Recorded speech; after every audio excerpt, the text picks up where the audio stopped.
Hello, welcome back to Dave's American Flyer Trains, where we're on the bench with a continuation of the rebuild of the set 3745, which is the powered 375 and the non-powered dummy A-Unit 374, which is the Texas and Pacific GP-7 AA pair with one motor, according to Doyle, made in 1955. And also, according to Doyle, it is classified as a Type 2 because it has die-cast frames. Both the powered and the dummy unit have headlights and number boards on each end of the locomotives that are illuminated, and it has the black side frames. There's been nothing too unusual about this rebuild. It's pretty much been a thorough disassembly, a lot of cleaning of varied types, and then eventually a reassembly. But there was a couple of things that I think are worth sharing. One of the things very noticeable on both units, the 374 and the 375, was the amount of oil between the truck and collector assembly and the wheel and chassis assembly. The truck and collector assembly, of course, including the side frames. It was puddled up or pooled between these units right in here, and a good bit of it on the inside of the wheel and chassis assembly. Now that gave me an indication that more than likely the bushings, the axle bushings, were over lubricated, and it had spilled between the two and a little bit beyond the two and gotten on the outside surface right here in the truck and collector assembly. Now, you know, my recommendation for lubrication is to not use anything that is high RPM or produces a lot of friction, not to use anything that is too much of a low viscosity oil. For example, I would not suggest or recommend using a penetrating oil for that purpose, nor would I recommend using a standard 3-in-1 oil.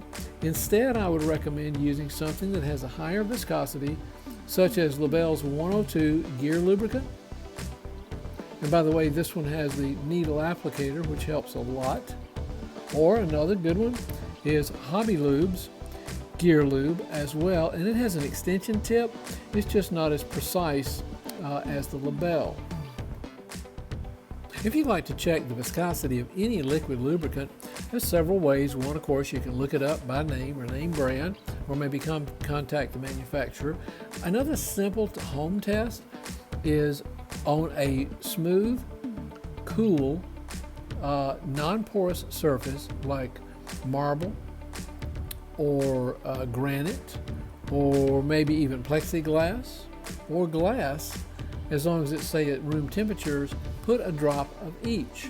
You could put a drop of penetrating oil, 1 drop, or 1 drop of standard 3-in-1 lubricant, 1 drop of, say, a Labelle gear lube.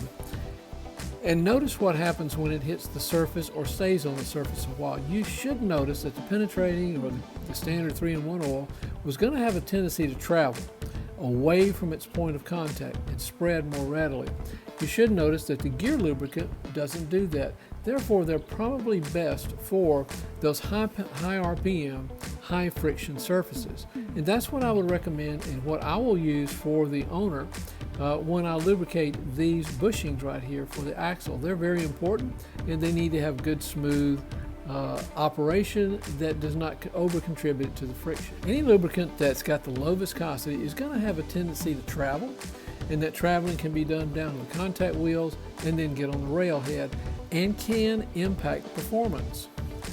Another thing that I noticed on this particular rebuild, which is not that unusual, but it certainly had its a fair share, was the amount of carbon buildup on all these contact wheels. Now, it doesn't matter if it was the contact wheels on the motor or even on this dummy A unit right here on the front and the rear truck. There was a considerable amount of carbon buildup, which gave me an indication that there was a considerable amount of carbon being produced, that it had never been taken off, and maybe there was a contributing factor like something that was putting some sort of residue on the railhead, maybe lubricant, that contributed to that. The carbon buildup on these wheels, all of them, I'm just pointing to this one particular truck on these contact wheels, was so thick that I started with scraping it off because it would just roll right off using a number 17 X-Acto blade. And I was able just to scrape and just roll it right off in chunks. Then I used Goo Gone, which you know I'm not in favor of because Goo Gone is going to leave a residue. Then thoroughly washed the wheels, then thoroughly polished them with a rotary tool, and then finally with alcohol to get them back to this natural state in which hopefully there is no residue on the wheels. Another thing worth mentioning was the abundance of tension in the spring for at least one of these slide contacts. The tension was so great on the spring that it was hard manually even to press the slide contact down.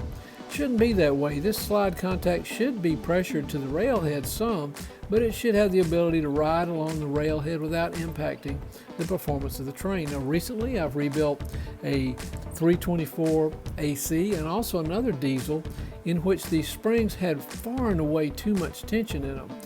Recently on another diesel rebuild, the spring appeared to be compressed inside of the slide contact in the shoebox, such that I removed it and replaced it with a standard slide contact spring, as I did here, to make it have that smooth operation with light pressure being able to press down on. Now, I believe after having demonstrated this with 324 AC, you get the tension so strong in these springs, there is a possibility that that spring and the slide contact can push up when the train is on the tracks, especially in a tender or in a dummy A unit if you have these in a dummy A unit. To me, all that's going to do, if it elevates the truck, is to put a lighter contact between a contact wheel and the railhead. That having the possibility of increasing the amount of sparks, which to me increases the amount of carbon buildup because there's somewhat of a micro gap produced between the two. So check these.